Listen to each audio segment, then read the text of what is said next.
been involved in different of the sessions. And I always came out feeling like it was really a worthwhile thing that I attended, and I could bring it back and use it on the board. So I'm looking forward to this tonight with both of you.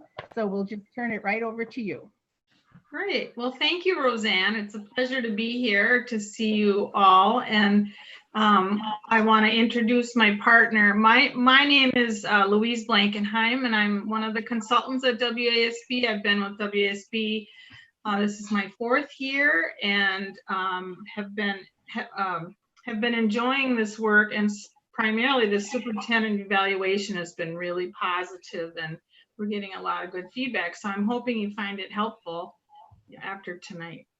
Guy, do you want to introduce? Sure. I'm Guy Levitt. I started my superintendent career up in the Athens School District, up in the Wausau area. Spent 2 years there as the administrator. I had been the 712 principal there for 4 years prior to that. I then came to the Blair Taylor School District, where I was the superintendent there for 17 years. Then I went to CISA-4 in West Salem, and I spent 8 years there as the CISA-4 agency administrator. Retired in 2015, and then John Ashley tapped me on the shoulder and says, "Are you sure you're done? Wouldn't you like to come and do a little work with the WSB?" And it's been a very, very enjoyable experience. Yeah. And Guy and I hadn't crossed paths when we were both superintendents, because I was more in Northeast Wisconsin, in Green Bay and Kiel.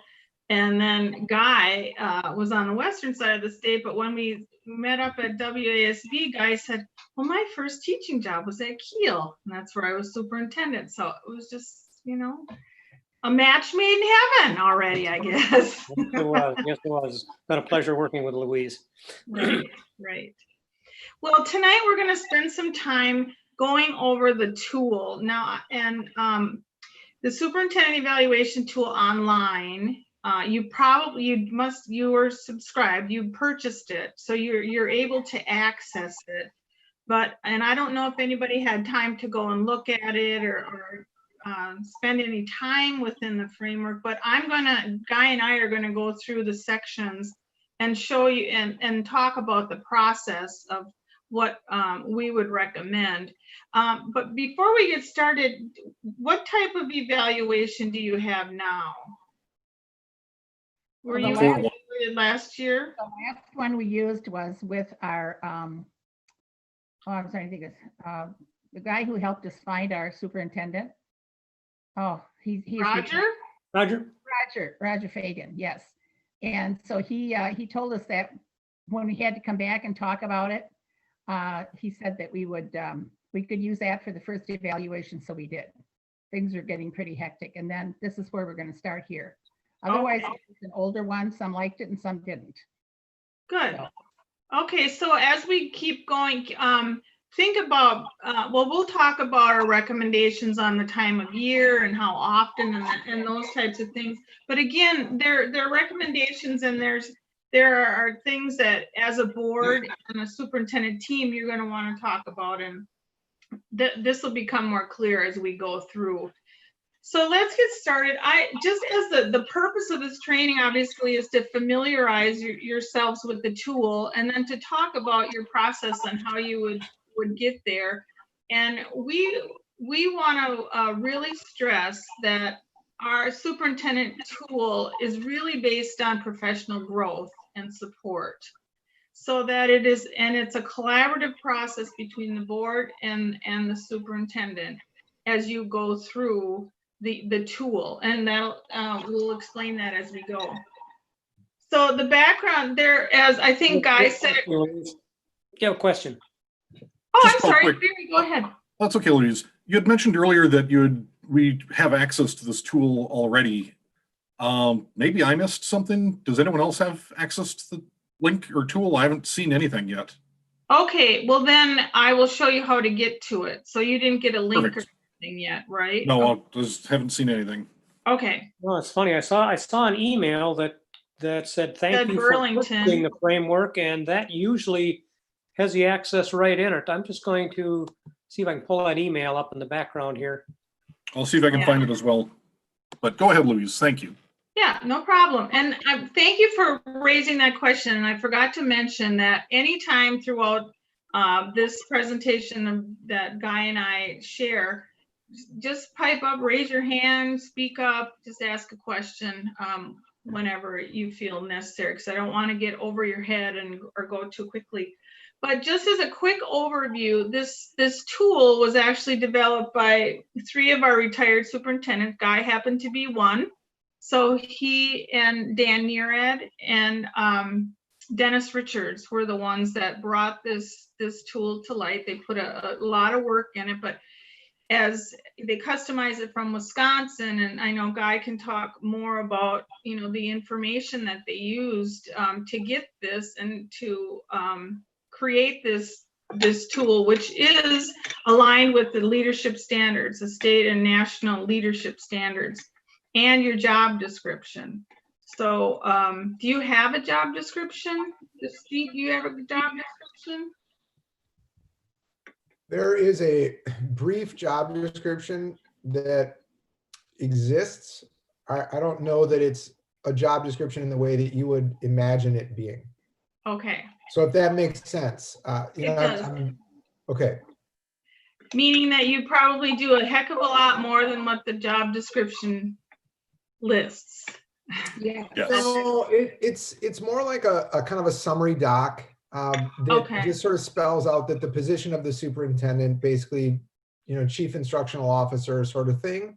It doesn't actually go into, you know, break down like things about finance or leadership or community engagement. There isn't that level of detail in the job description. So it's more of what I would say, just sort of a blanket summary kind of document, but it probably falls short of what you would imagine a job description looking like.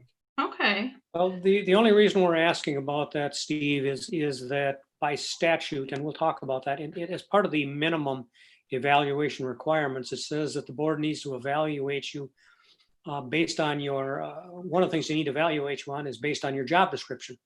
And so we make sure that we try to flow the job description in, and we just basically built the standard in that says it'll be considered. And we worked through Bob and Barry, Bob Butler and Barry Forbes to get the legal language in it to make sure that we get this right. But we'll touch on that. Yeah, we will. By the way, that email, when you should have received your link to the framework, should have gone out to you on the afternoon of January 7th. I'm assuming I got copied in on it. I think it probably went to each board member, but you could check and see if you got something on the afternoon of January 7th. If not, we will be sure that you get that link right away tomorrow morning. Definitely. Yeah. Thank you. So I think obviously you understand that the board has the responsibility of evaluating the superintendent, but as we go around the state and work with boards, we know that it's often a struggle. Either they don't have the correct tool, or they've never evaluated professionally before, or there are they don't know exactly what superintendents do. So, you know, it can be a struggle. So we're hoping, and what we believe is this tool will direct you and keep you focused on the things that matter when it comes to good leadership and quality leadership of a school district. So I'm going to share my screen. Guy, did you have anything else you wanted to add before I go on? No, go ahead and share. And like I said, I'll just fill in where we feel we. Okay. So I went right to this page of the superintendent framework, and within your email, you should have gotten this link. And like I said, if you didn't, we will definitely get it to you tomorrow.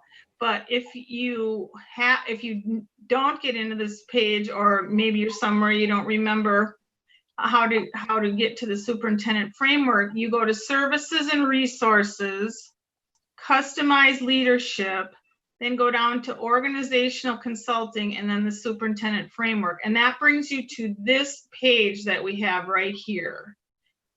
And if you're subscribed, so when you're subscribed, it'll say access the framework in these red letters. That's where you click on and go into the framework.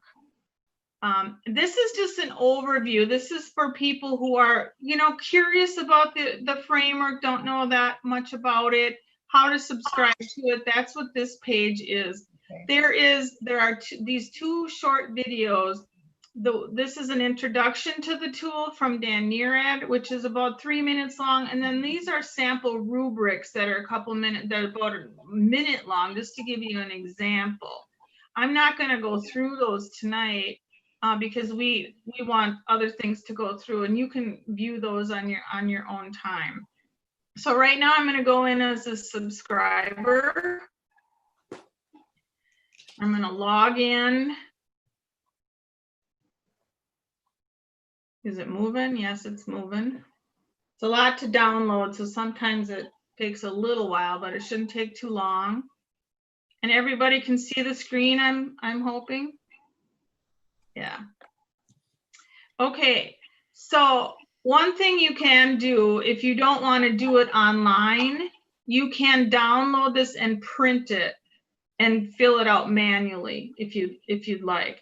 But if you look at using the framework, this is kind of your table of contents in here. And there is a lot of narrative in here, but it is so helpful if you have the time to read through these sections so that you really get a good understanding, because there's a comprehensive explanation behind all these things in the framework. So this is really your overview. It tells you what's in there, what begins with the training. It talks about what's all in the document, because we differentiate between the first year superintendent and a second year and beyond superintendent. So we will talk about that. And then there's all these other appendices that help you navigate through this tool as well.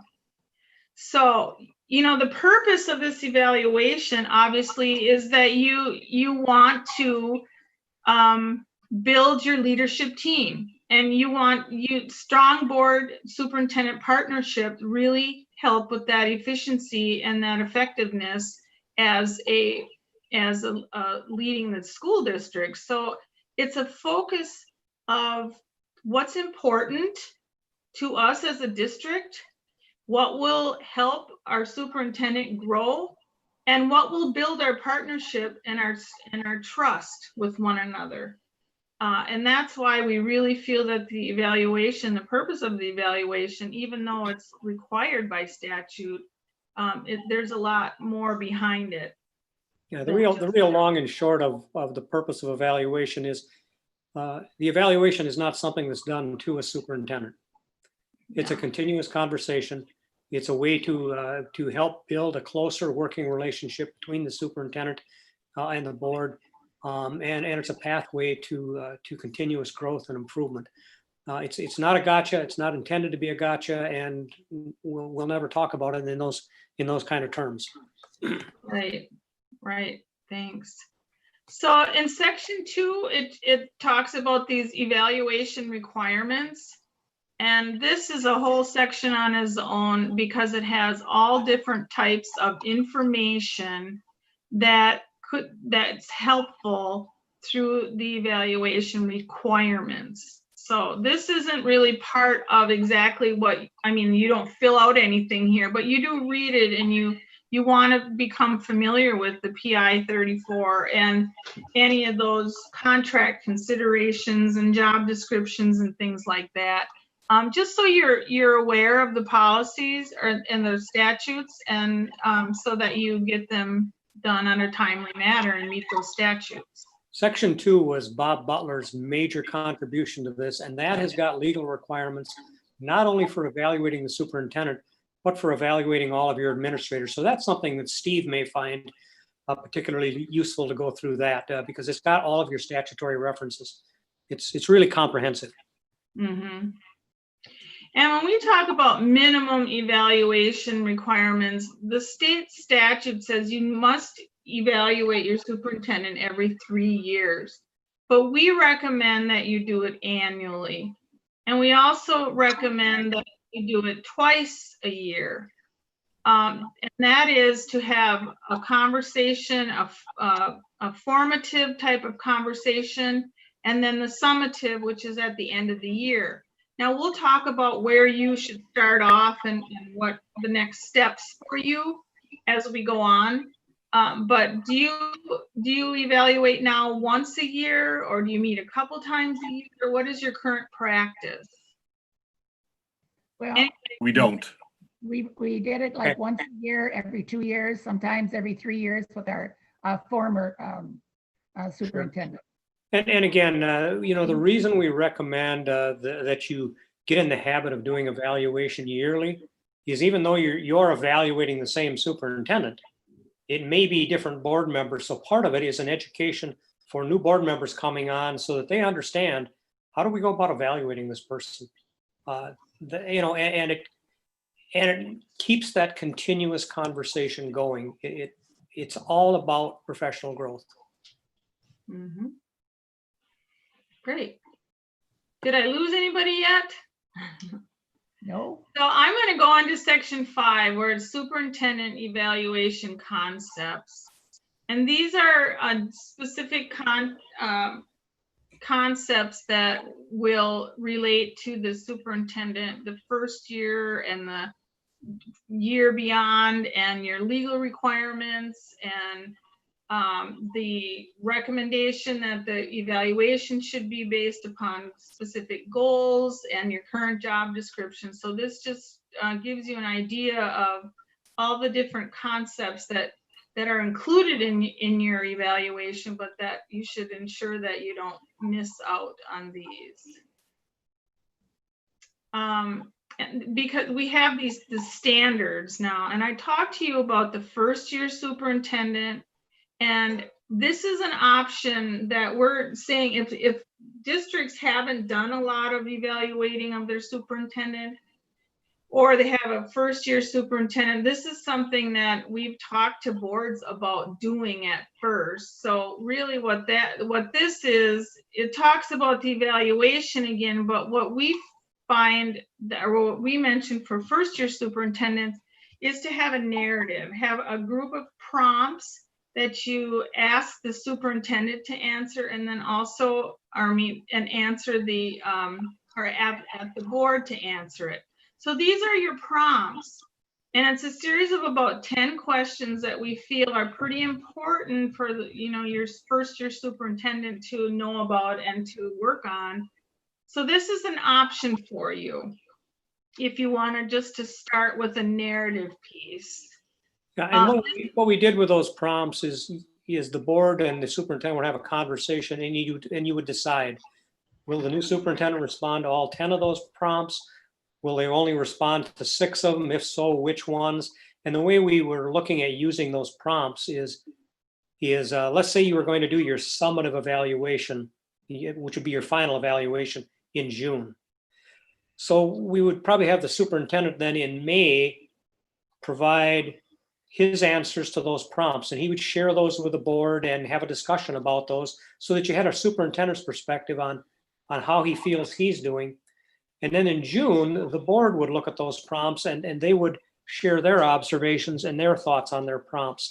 And we felt that was a good way to have that conversation at the end of the year for your first year superintendent to kind of analyze how the year went. Now, you'll notice I'm talking about end of the year, and this is one thing that we're kind of changing up. Whenever I was evaluated as a superintendent, I always received my evaluation in January, and it seemed to work out well. But we're really thinking that might be a better time to do kind of your informal, formative, how's it going in January. And the reason we picked January there is that's when you normally have to decide, are you going to extend an administrator's contract or not? So you're meeting for that purpose anyway. Use that as your formative evaluation time. Use your summer, we felt, as more of your summative evaluation. And then at the end of that summative evaluation, you can get into goal setting for the next year. It's just, I'm getting a little ahead, but I thought this was a good place to share that. Sure. And here's a sample narrative evaluation document. It just gives you a sample of what the narrative might look like. And then you both sign it, the superintendent signs it when you receive it, and this could be part of the personnel file then. Yep, and by writing a summary, what we're looking at there is you'll go through, you'll have rubrics or you have this other information that you respond to, but when you're all said and done, you might just write a page or a page and a half summary, and that will be what's called the official evaluation. That's going to go into the personnel file, or that if somebody requests the official evaluation, that would be the document. Yeah. Okay, sorry, just to recap. So you said the formative, you recommend that happens when? I'm sorry. I'm thinking that the formative might happen in mid-year, and normally because by statute, if you're looking at extending or not extending the superintendent's contract, that has to be done at your January board meeting. That would be a good time to have a closed session and just kind of do kind of a mid-year formative review, and that would be just a verbal review. It would just be you aren't writing anything down. You're just having a conversation at Right. mid-year with your superintendent. How's it going? And then the summative is, you said that's more like in the summer, correct? That would be my recommendation based on the training we've done. And the thing of it is as we're doing these trainings with districts, we're learning from every single training. So we're hoping you're going to be learning some things tonight, but understand we're going to be learning as well. We come away from every one of these with a little bit more information that we then share with the next district. Sure. This is not done by any stretch of the imagination. Right. Imagination. The other reason why the end of the year is a good time for a summative is because you have more data at that time. And if you're going to have some goal setting or achievement data thing, all that data should be available by the end of the school year, June or July. Now let's go into the beyond the first year superintendent. Now this is, again, beyond the first year, it just tells you exactly like an overview of what it is. But I'm going to go into the self-assessment. So Steve's section, Appendix E is where this is where Steve would complete his self-evaluation or self-assessment of the rubrics. Now I didn't talk about all these because I wanted to show you these are the 10 leadership standards. Actually, there's 11 now because WASB put in a checklist just to talk about your current job description, just to make sure that boards are aware that you should have one. It should be updated. These 10 standards are the professional standards for educational leaders that were developed in 2015. In 2018, the DPI put these into their rules as PI 34.003. Now, when you look at 34.003, you'll find just the standards. When you go into each of these standards, you are going to find the indicators. And so if Louise opens any one of those standards, there's going to be a series of indicators there that breaks that standard down. And before we get too far into this, I'll say this right now. You will not in any given year evaluate your superintendent on all of these standards and all of these indicators. You couldn't get it done. We're going to talk about that, and we're going to give you a recommendation that you only use 2 or maybe at most 3 standards in a given evaluation cycle. And those standards might be derived from the goals that you and the superintendent set for an upcoming year. Those goals could be a self-improvement goal that the superintendent has identified and the board feels, yeah, that would be a good idea. It could be a goal tied to your strategic plan that gets into your yearly action plan. So even though there's an awful lot of information here, understand you will not ever evaluate your superintendent on all of these in a given year. Yeah, we don't want you to run away. The year's been challenging enough, right? So I'm just going to click on one of these just to give you an idea of what it looks like once you get in there. So if you would pick this standard, let's say you have a goal of increasing the equity awareness or cultural responsiveness or whatever it is, this would be the goal, I mean, the standard that it would come under. This is your point system, 1, 2, 3, and 4. It's aligned with what the educator effectiveness scoring is and what the strong model 6 is. It's their prompts. Scale. I'm sorry, what'd you say, Guy? I said it's their prompts. It's the same wording you would find in the educator effectiveness. Okay, yeah. So, and here's your indicators. So you go through these indicators, and to the right, you can put your 1, 2, 3, and 4. And you go through all of them in this standard, put your 1, 2, 3, or 4, and then you'd summarize the points. It'll summarize them for you. But then make sure you can print it in a PDF, but make sure you want to save it on yours. Save it to your computer, because Save it in a PDF. If you actually fill it out in the framework and then you close the framework, the next time you open it, it'll be blank. And you'll notice in these, each of these indicators starts with an I statement. This is the superintendent's self-reflection. So it's I address matters of equity. I act with cultural competence. I promote preparation of students. So this is the area where the superintendent is going to do a self-reflection. And also in that, there's a place where the superintendent is going to either put a short narrative statement or potentially attach an artifact. There again, we would not recommend that you plan on doing an artifact for every single indicator, but you may look and say, well, there's 8 indicators here. I might do an artifact for indicator 2 and for indicator 6 or something, as they might be the most important. The board could also have the freedom of saying also, we're not going to use every indicator. We're going to use this standard, but we want you to respond to just these indicators. So you can make this fit whatever you want to do by having an upfront conversation so that you as a board know what the expectation is upfront, and the superintendent also knows, here's what I'm going to be evaluated on. Mm-hmm. Yeah. So again, these the standards, and then your beyond the board assessment and leadership standards. Now this is for the board, so it's the exact same verbiage, only it's going to go. I'll put up equity. So it's just going to say the same thing except the superintendent. So it's the same wording except it doesn't say I. It's the board that will.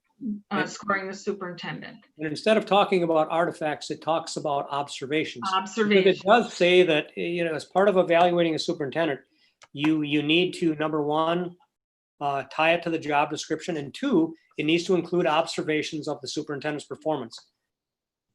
First thing I want to say about that does not mean you need to schedule time to come in and follow the superintendent for a day. That's not what you need to do to get your observations. Your observations can come from, how does he compose himself in writing for publications that go in the district? How does he do on putting together a board packet for us? How does he carry himself and lead a board meeting? How does he help the board and the administrative team make decisions? So that's what we're talking about by observations. We're not saying you need to come in and follow Steve around the building for a day and see exactly what he's doing. Okay, does that make sense? And I think it's just really important that we try to be as objective as possible when it comes to an evaluation. So we ask for that, the artifacts and the observation, just to show some evidence toward it, and to highlight the superintendent. This is your time to shine, and highlight a lot of the work that you do that the board may not be aware of. Guy has a good analogy for that. You've got a raised hand here. Barry's got a question. Oh, okay. Barry. Just real quickly on the comments or observations section, is there a way to require that portion? One of the issues we've had with our previous evaluation system was that it was based on a point scale of 1 to 10, and we would have people assign all 1s or all 10s, and there's no justification for it, and that's a useless review tool at that point. Well, Barry, here's how this would work. Each of the 7 board members will go through, and let's say you're using equity and cultural awareness, each board member will go through and they'll do this on their own, and they can either do this online if they want and then make a copy of it, or if they want, they can just print it off as a hard copy, because this is going to become their personal notes that they'll carry to the next board meeting. So let's say that in May, that Steve shares his self-reflection and says, here's how I think I've done on the standards you've asked me to evaluate myself on. Here's how I think I'm doing. Here's areas I think I'm doing quite well on. Here's an area I'd like to give a little more attention to. Once the board has heard that self-reflection from Steve, then over the next month, each of you as a board member should go through, fill your own scoring out on this.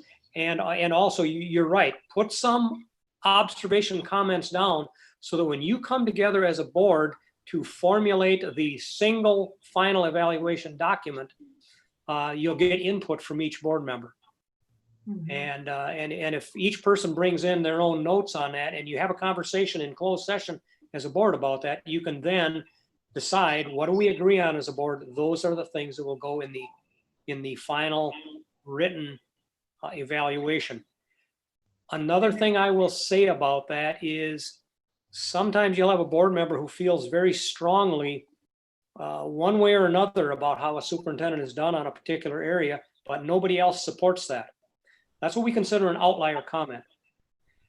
So it wouldn't go into the final evaluation because it wasn't supported by the full board. However, we still think there needs to be a way for that board member and the superintendent to have some kind of informal conversation, because here's a board member that maybe has got some questions about things.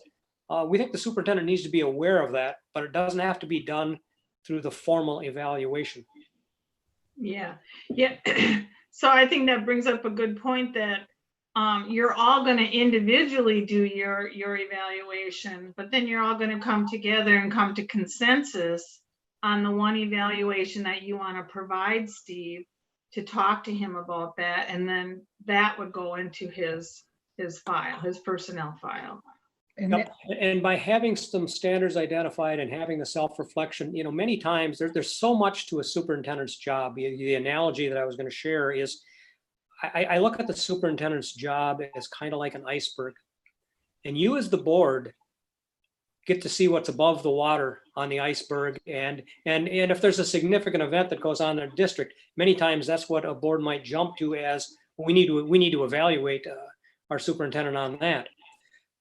What this talks about is what's under the surface, because there's a whole bunch of that iceberg that you don't see. It's the day-to-day of what Steve does that, frankly, he doesn't need to share with you on a day-to-day basis, but you need to understand he's doing a huge, huge job. And there's a lot of it you don't ever hear about because he just does it. Mm-hmm. Yeah. Great. So does anybody have any questions? Roseanne, I did see your hand. After the board goes through this, that you said that is a narrative that goes into his file. After we agree on it, we write it as a narrative to go into his file. Well, this is a conversation you can have. Now, we recommend that you do a summary narrative that becomes the official evaluation. So that narrative may go in the file.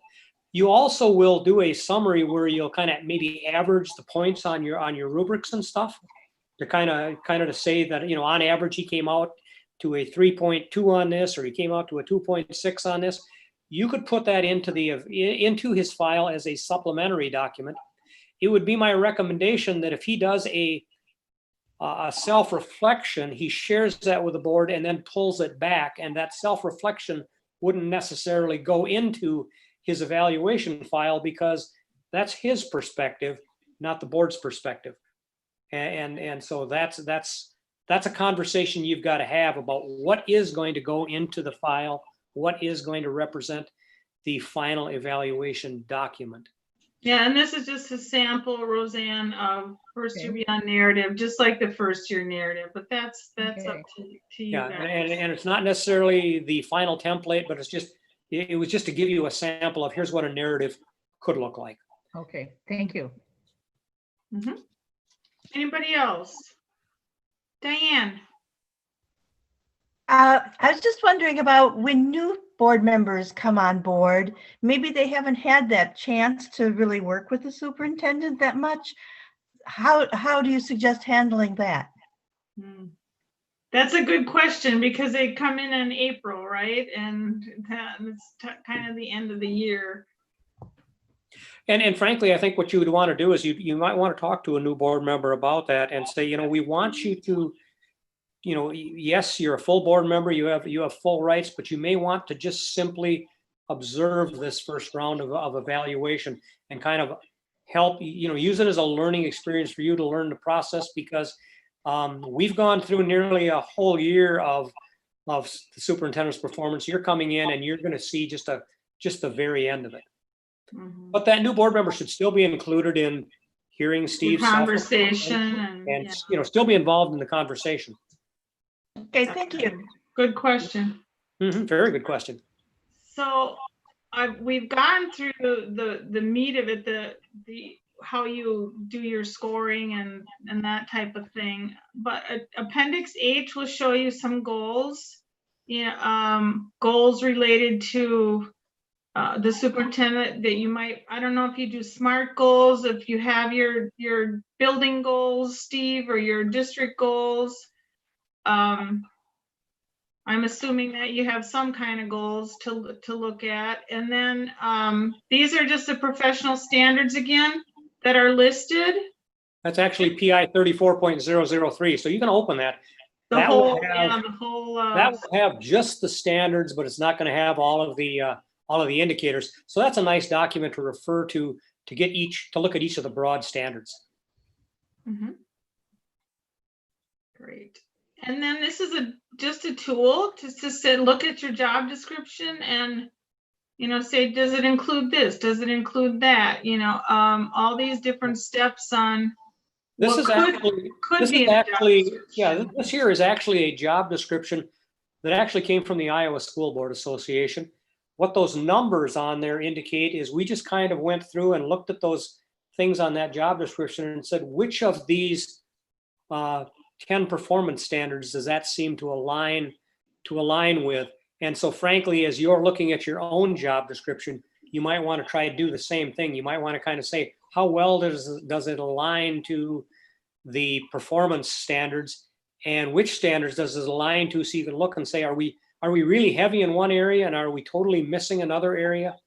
But so it's something where you could either do that on your own, or you could have one of the consultants go through and kind of look at your job description and give you some recommendations on it. Mm-hmm. Great. Okay, we're getting to the end here and what we're finding with this, you get 2 hours of training with your subscription. It's $600 for the 3 years and 2 hours of training. We're finding that the first hour, we could probably get done within the first hour here, and then you could have another hour of us to come back if you wanted to, and once you got going with it, or if you had other questions or goal setting or job description that you wanted to use, we're certainly open to that, because you do get 2 hours of our time. These are just a list of sample artifacts that Steve might put into the evaluation or his self-assessment that he shares with you. And again, that is by no means an exhaustive list. It was just a way to kind of get a person thinking about what might I include as artifacts. Here's some artifacts that typically a superintendent might include in a self-reflection. Mm-hmm. So now I've gone through the tool, and now it's time for questions if you have any. And then we can also talk about the, our recommendations, time frame, process and time frames. Yeah. We can certainly talk about that.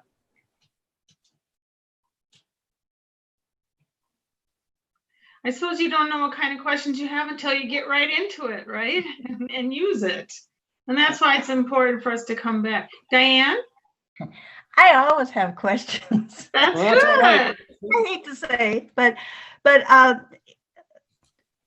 because of the pandemic, some of the things that might be used as an artifact, such as school visits or test scores, kind of out the window right now. So So do you have recommendations based on these times? Well, basically, what you would end up doing is, okay, we're in January right now. You said you kind of did a little bit of an informal evaluation of Steve last year, or you just really didn't Right. get it done. Okay, you did something. Okay, so what you could do right now is as you go into February. By the way, did you set any goals for this year for Steve, or was Steve involved in setting any goals for himself? No, Do you have No. a active strategic plan right now? No. no, Okay. All right. So part of what you may look at is, Steve has been on with the district for about a year and a half now. And so you might want to ask him kind of where he feels the priorities are right now. Mhm. And one of the examples that he's already identified is he's doing yeoman's work right now in the board policy area and the administrative rule area.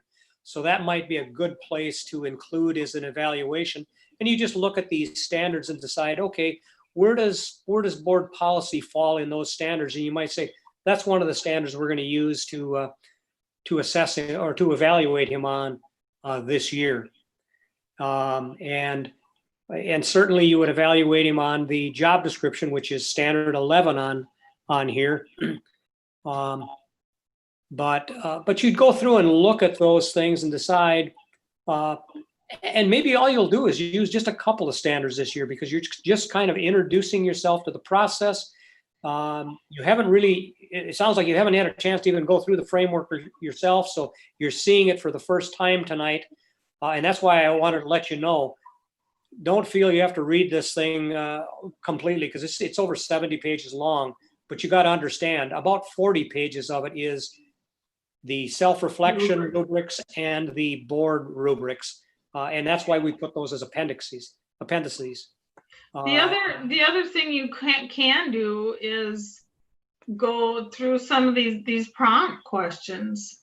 Yes, you could do that. Read those and start out with this first year with doing the prompts and the narrative, because you're right, Diane, and we all know it's been just really a difficult year, and there's so many things that just have to get done in a reactionary way. I mean, we're not out setting goals and writing strategic plans. We're kind of reacting to the day-to-day. So it's a possibility that you could, if you and Steve decided on or mutually agree, just do the first year prompts this year. And Yep. then And like I said, if you looked at the policy prompt, that would be number 6. Has the superintendent consistently adhered to district policies and procedures? Mhm. And number 10, for instance, has the superintendent carried out his job's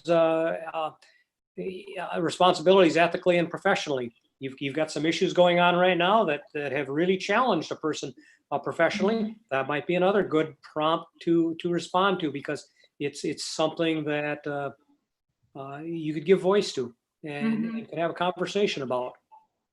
But again, number 2, has the superintendent demonstrated meaningful engagement and work to gain the trust of staff members in the community? That's always something that early in the process, when you've got a new superintendent coming on board, that's important. It's important for boards, it's important for staff, and it's important for the superintendent. It is all about relationships. Exactly. So you could decide that for this year, we're going to use a few of those The prompts Mhm. and have a conversation around those. Yeah. I think that would be a good place to start.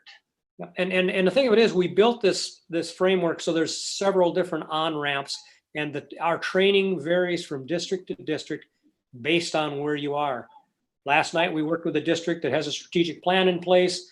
There was some action plans laid out. That was a logical place to do that. Tonight, we're talking to a district that you've got a newer superintendent. These prompts may work even though he's beyond his first year. It may be a good point to have a conversation about some of these prompts. And then you would simply talk with Steve and decide between Steve and the board, which prompts do we want to work from? That could be a great starting place. Mhm. Mhm. Good. Any other questions? Barry? So our job description, as Steve mentioned, is kind of antiquated. It's a big, long kind of summary of legal requirements, and it's not a very modern or traditional job description Mhm. in the modern sense, I guess I would say. So we can work with that in this evaluation, but if we change that, how do we get that? How would we integrate that into this going forward? Well, Louise, pull up the beyond superintendent, the board assessment information. Beyond that would be, Probably appendix F, I'm Yeah. thinking. yeah. And go all the way down to number 11 and open that. That's just, this is saying leadership aligned to the job description. And really all we've asked the board to respond to there, go down to number 1. It just says the superintendent provides leadership consistent with the requirements of the current job description. And you simply give a rating. And by the way, if you do this electronically on here, you push a plus or a minus, and it makes you record a whole number. It's either a 1, a 2, a 3, or a 4. Then when you average it, you will actually print the form out, and if the average comes out to 3.2 or 3.3 or whatever, you would just record that on pen and paper. But we put it, we made people choose 1, 2, 3, or 4, just to decide, is the person, if the person's doing the job well, it's real simple. It's a 3. You don't have to say it's a 2.94 or a 2.81. It's a 3. If they're doing the job, they're doing the job. If they're going way above the job, and there might be a few areas where a person will get a 4, but the way that the educator effectiveness system was built and the way that administrative evaluations were built, they were built on a 4-point system, and they were trained on that. They were trained to understand that the place you want to live in is 3 land. Nobody gets all 4s in this type of evaluation system. Nobody exceeds every standard. So the goal is to have a number of 3s. It'd be nice to have a couple of 4s. If you've got something that is a 2, it'd be nice to look at that and say it's a 2 moving toward a 3, not a 2 moving toward a 1. So, And that's the beauty of the comments that you can make. You can write that in there. but again, by using this standard as one of the ones you evaluate, Steve, on in future evaluations, this just guarantees that you considered the job description. And if you're doing a narrative and you're putting together a summative narrative evaluation on the first year prompts, you could also indicate in there as part of your narrative that based on the current job description, we feel that Steve is meeting all of the expectations set down by the board in the current job description. You may also say in there, we also feel it's time for us to update our job description, and that's something we will work on collectively in the next year. Okay, so we don't go about integrating the entire job description into the review. It's just do they meet the job description overall? How do they do on that? Which is Yeah, and the reason that we do that is because statutorily it says you have to consider the job description. So what it does is it calls to board's attention. Maybe we ought to look at it and see if we've got a contemporary job description or not. Mm-hmm. And you can kind of weigh that job description, or have Steve weigh that job description against these professional standards for administrators. Sure. So the last question I'd have then is, who on the call has received the link so they know who to send the link out to? Because I know I did not get it. I went back and looked, and I want to make sure everyone's got access to this. I did not receive it, and I did look. Okay, Everyone will receive it tomorrow morning. you will get it. We'll call Delta immediately. Yeah, Thank you. you're Well, and welcome. the reason I asked is because I want to make sure that our district filters aren't blocking it or something like that. If no one received it and you did send it, then something might be wrong on our end.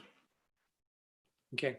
We'll We'll check. have it We'll resent check. tomorrow morning, and actually, when you talk to Delta about that, Louise, you may want to tell her to Resend it. to look for a reply from the board member, to ask for a reply so she knows that they received it. Yeah, That might be a Thank good way to do it. definitely. Thank you, Barry. Thank you. Yeah.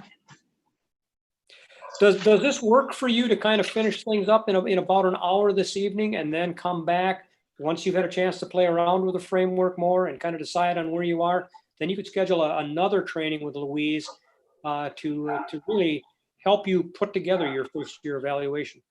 Does that make sense? I think Yeah. it makes great sense because we really want to be able to get our fingers into the tool Yeah. and figure out what our questions are before we spend that last hour. with Yeah, you. and that Exactly. second hour could happen more towards spring, and it doesn't mean that you couldn't call Louise or I between now and then.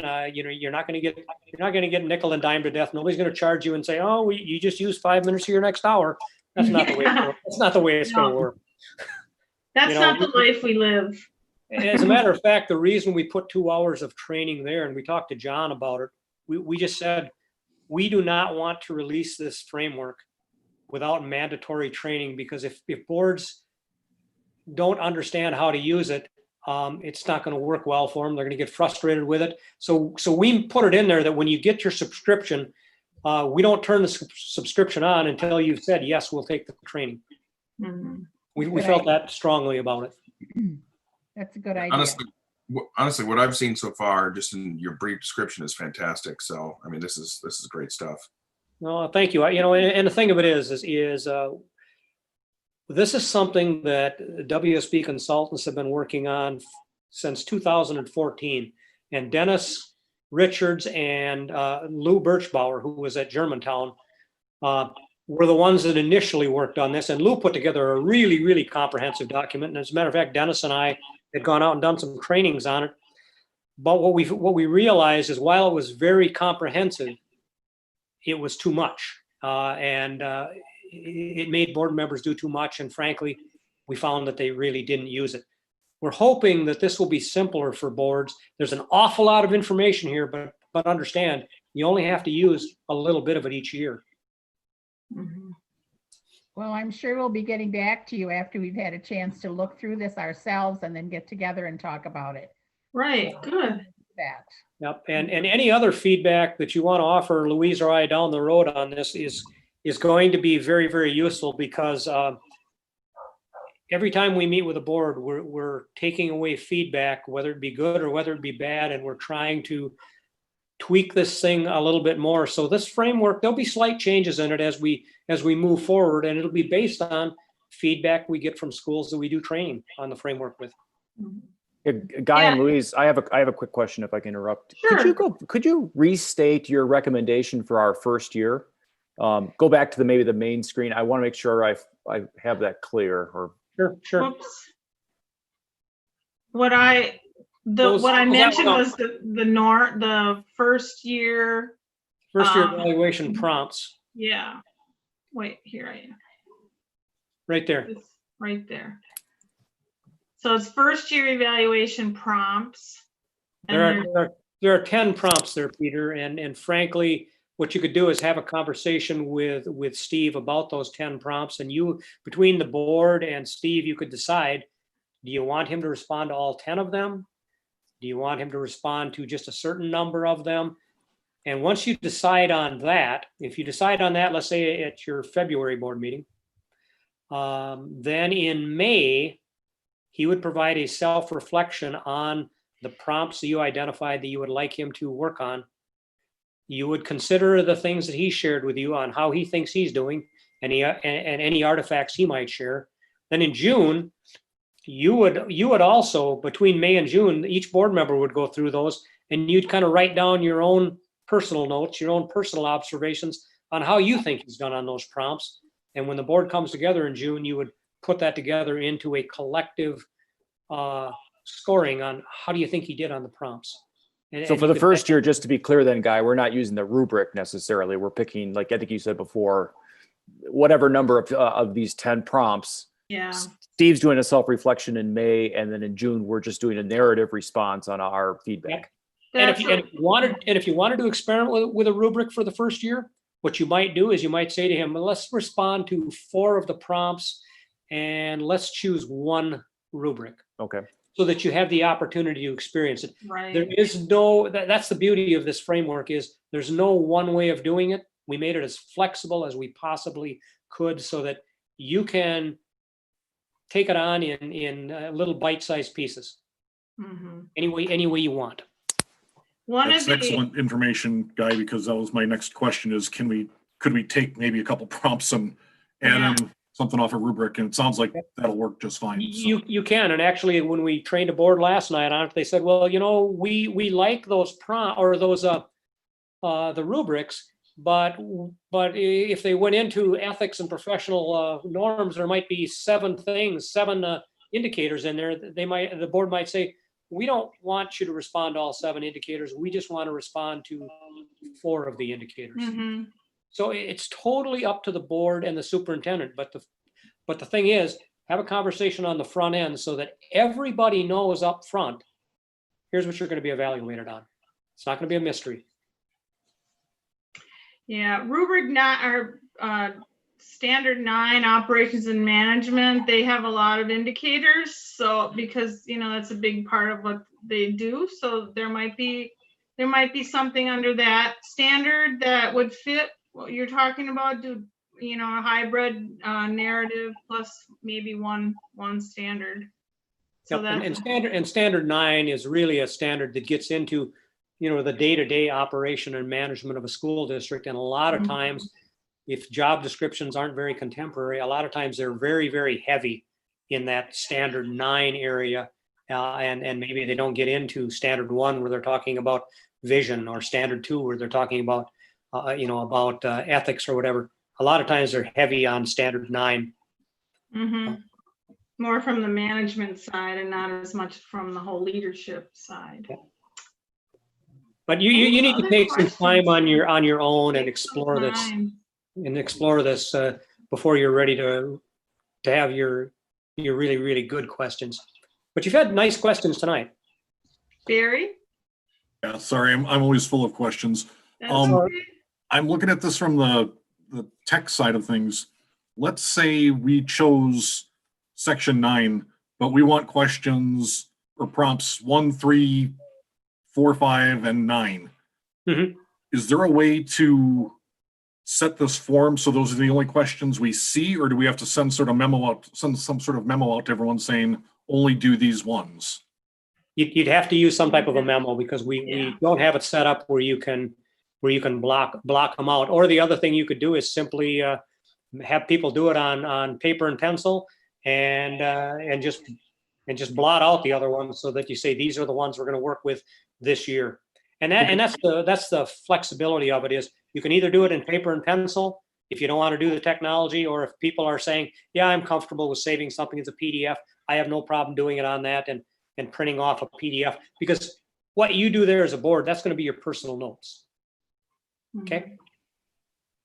That's an interesting feedback there, that question about filtering. We should ask Sally about that. We could ask her about it down the road, but right now we don't have that. These forms this year was a brand new operation for Sally, and between Sally and Delta, I think they did just a magnificent They did a job pulling it fantastic together. job. They deserve a lot of credit. Definitely. I appreciate the answer. Thank you very much. You're welcome. Okay, anyone else have a question or a comment?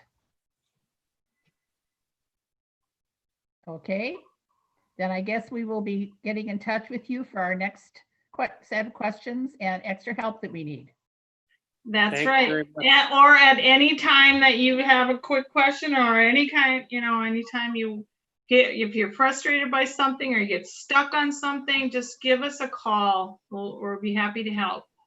Yep. Well, Louise, you might want to step out of the framework. Yeah. Well, we will certainly do that, and we thank you very, very much for coming tonight and giving us this good information. Well, Last call for anybody else with a question. We appreciate you very much. All right. And Thank you. We appreciate the opportunity to be here tonight. Okay, thank you. Absolutely. Good luck. Thank you. Take care and stay safe and well. Right. Have a good Thanks, night. Louise. Thanks, Guy. Thank you so much. Bye-bye. Take your You're time. welcome.